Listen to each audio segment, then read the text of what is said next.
I seem to have a knack for including a body of water in most of my adventures, and today is no exception. What we are looking at right there is the mighty Mississippi. The old man. The old sip.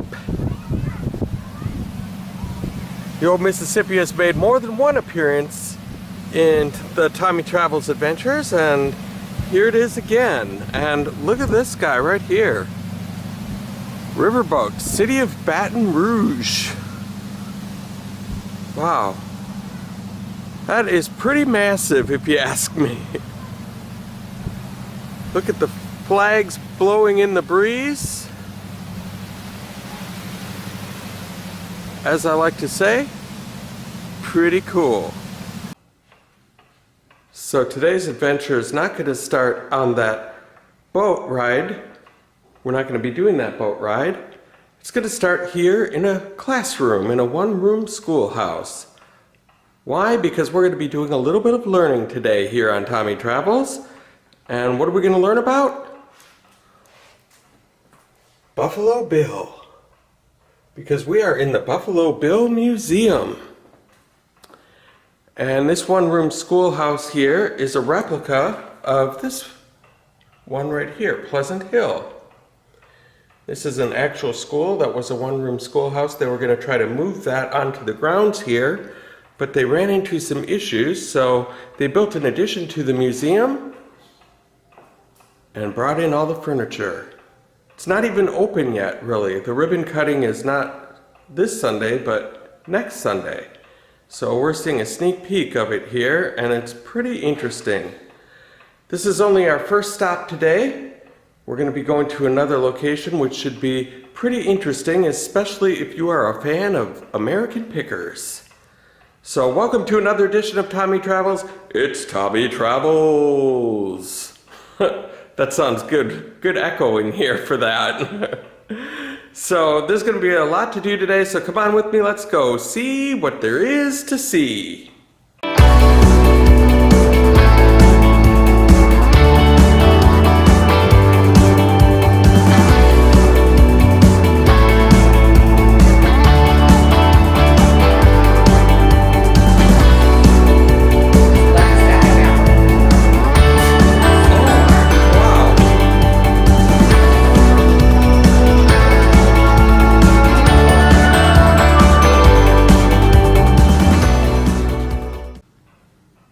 And I like this old teacher's desk right here with the bell. For when class is starting, you can go ahead and ring that bell and get all the students to sit in their chairs. And they've even got the chalkboards and their books ready and the chalk on their desk, ready to take some notes. And then the authentic chalkboard, and look at this. This is from back in the days when they used to teach students how to write in cursive. And how did William Cody get his nickname Buffalo Bill? Well, he once served as a Western border scout and then later won a contract to supply buffalo meat for the Kansas Pacific Railroad. And during this service he earned his nickname by killing more than 4,000 buffalo. And that is probably how he became such a great marksman. And what we are looking at here is a replica of the LeClaire home that Buffalo Bill was born in, right here in LeClaire, Iowa. And then in 1933, the house was moved by railroad to Cody, Wyoming to start the Cody Museum there. And if you're from LeClaire at all, or nearby LeClaire, this home was located on what is now called Cody Road, on Route 67, about 3/4 mile upriver from this museum. And here are some Buffalo Bill actual rifles. The top one here is a vintage 1878. Buffalo Bill's commemorative Winchester model is the second one. And the other one is from the Buffalo Bills Wild West Show from 1892. And here's an actual picture of Buffalo Bill along with Chief Irontail. And this was taken back in 1911. That is pretty neat.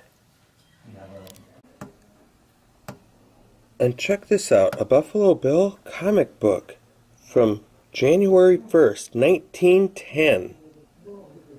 Buffalo Bill and the Horde of Hermosa, or the Red Rivals of the Rio Bravo. Wow, that is pretty neat. Well, this museum is as much about riverboats as it is about Buffalo Bill. And who we are looking at right now is Captain Philip Suter. And he was the first to master the Rock Island Rapids, located upriver from Davenport and Rock Island. It was a nightmare for former steamboat pilots, and its craggy outcroppings were a nemesis for boats. Then along came this man right here, Philip Suter. He was the first pilot to conquer the rapids, and the first to be licensed by the U.S. government for rapid service. Suter is so respected that he is a member of the National Rivers Hall of Fame in Dubuque, Iowa. Well done, Philip. Well done. And you are? Bob Schiffke. Nice to meet you, Bob. Tommy Travels. Welcome to the show. And so how long has this museum been around? It was first founded in 1957 by the Women's Club. Oh. And it's moved several times into those different locations and to where we are now. Oh, okay. And then how did you become involved with it? Well, I was retired and volunteered to help clean it up one time after the winter. Mm-hmm. And it just sort of evolved. Now, I saw that there's a huge riverboat set up in a room out here. What's that all about? Well, that's the Lone Star. Mm-hmm. And it was built in 1890, and it ran for 77 years until 1967, which is a record for as far as I know, for a wooden hold steamboat. And it was never modernized. Mm-hmm. I mean, in 1967, it was running basically just like it would in 1890. No radio, no radar, nothing like that. Wow. But it was taken off the river in 1967 because the Coast Guard said that a wooden-hulled commercial vessel couldn't be on the river anymore. It wasn't safe. Oh, my goodness. So it was brought here in 1968. It was donated to the Men's Club of LeClaire. And then they donated it to the museum, and it sat out in the open where it is now for 40 years. And then 8 years ago, well, I guess it's 9 years ago now, we built a building to cover it. Oh, I was wondering, how did you get it in here? You just built right around it. Yeah, the building was built around it. The boat was too fragile to be moved, so they built the building around it. That's awesome. And so that stopped the rotting and so on. So now we've been working and preserving it and restoring it so that people can go through it and see what a boat of that type was like. Absolutely. And here is the previously mentioned Lone Star. They built this building around the ship. Look at this. It looks authentic because it actually is authentic. I wonder what's aboard here. I think we can board this thing, so let's take a look. If you do come aboard the Lone Star, use caution and watch your step as restoration of the Lone Star continues. Here's a little look on the inside. The machinery that they have here, and then look at this. They've got a galley kitchen with some pots and pans, little cupboard, and a fridge and freezer that have seen their better days. Here we see the machine. Not the most modern kitchen setup, but I'm sure it worked for back in those days. And that's the big engines over here. Wow. Looks like there was a lot of hours spent in this area right here, getting this place to run down the river. Wow. Look at this huge barge going down the river right now as we speak.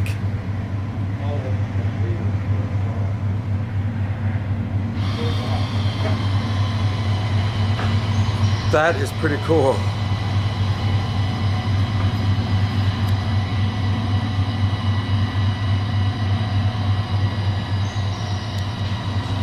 Up close and personal view. Look at all that water jetting out behind it. That is what you call a lot of power. Much more power than what is inside of my 2013 Kia Optima. That is for sure.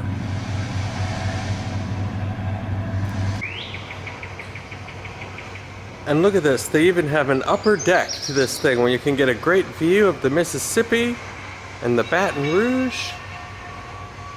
And then of course, the captain's wheel.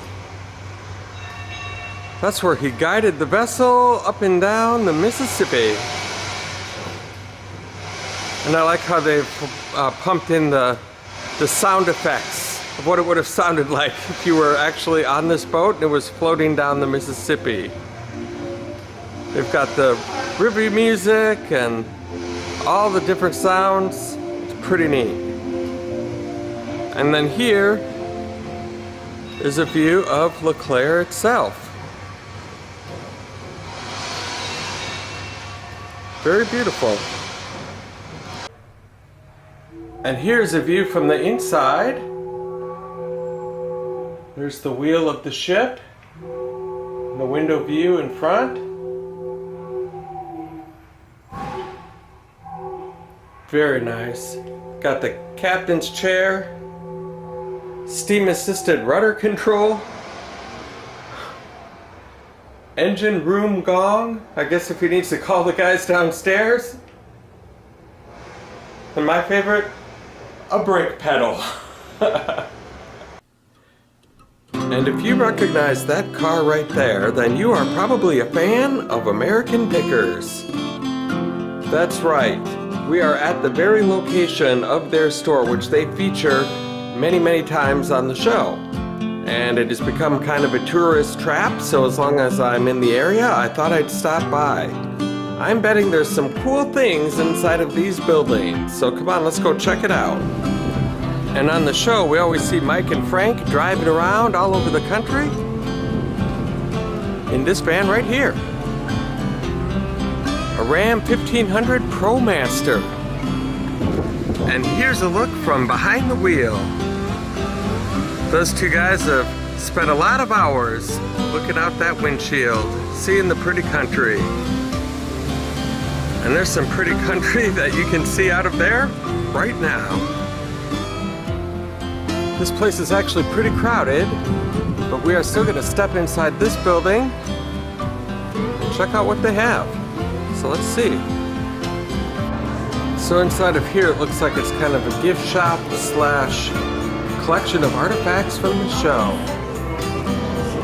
And if you're not familiar with American Pickers, it's a show where two guys, Mike Wolf and Frank Fritz, Mike Wolf being the taller one, Frank Fritz being the shorter one with the beard, they drive all over and scour the country for interesting artifacts like this engine right here that might be stored in somebody's barn or garage. They might see a sign like that and they say, hey, what would you take for that old sign? And what I like about them is sometimes the guy will say, oh, $5. And they'll say, oh no, it's worth way more than that. I'll give you $25. And they give more than what the person was asking for just because they know what the things are worth. So that's why I like watching the show, because they're honest. They got a bike over here, motorcycle. That's a really old one. And a slightly less older one. Look at this.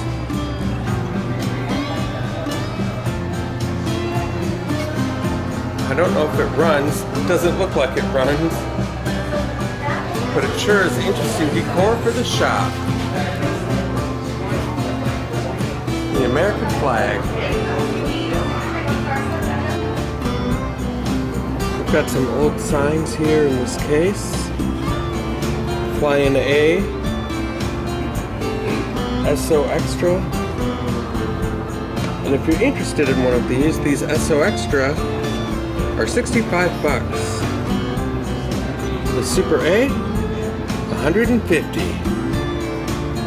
I guess because they're a little bit bigger. They've got this pink bike up here, that's pretty neat. And then down here, turtle. Looks like he's about ready to snap at something. I don't know what, but I would not put my hand in there if I were you. I know those two are always on the lookout for an old Coca-Cola sign. And so there is one right here. This doesn't look like much, but it is actually a 1918 Indian motorcycle. They picked this item in Springfield, Massachusetts. And the reason why it's in this kind of condition is because it was buried for 40 years. And then after they did much digging, Mike was able to recover this from the earth. And if you have a kid who's a fan of Donald Duck and wants to go for a little ride, well, they've got you covered right here at Antique Archaeology. And if you're interested in a coin-operated camel, this little guy can be yours for the special low price of $1,800. Quite a bargain, and well worth it. And if you remember that song, Love Potion Number 9, or Sea of Heartbreak, that was done by The Searchers. That's these guys right here. And this album has all of their autographs. Very interesting. And now for a little look at what's inside this building. Wow, this is really cool. It's like literally being inside of a garage to get your car fixed. Got shelves and shelves of stuff, and look at this little go-kart right here. Looks like they're ready to roll it right out the door. So we saw that SO sign earlier in the gift shop, and this is what it would have looked like on the actual pump. Wow, gas pumps sure have changed quite a bit over the years. There's not even any place to swipe your credit card. And they have an old-time slot machine, which can be yours for $2,300, which is a lot of nickels. And they have this guy here that looks like he's selling a product. It would have been up in a gas station or someplace like this. But look what he's selling.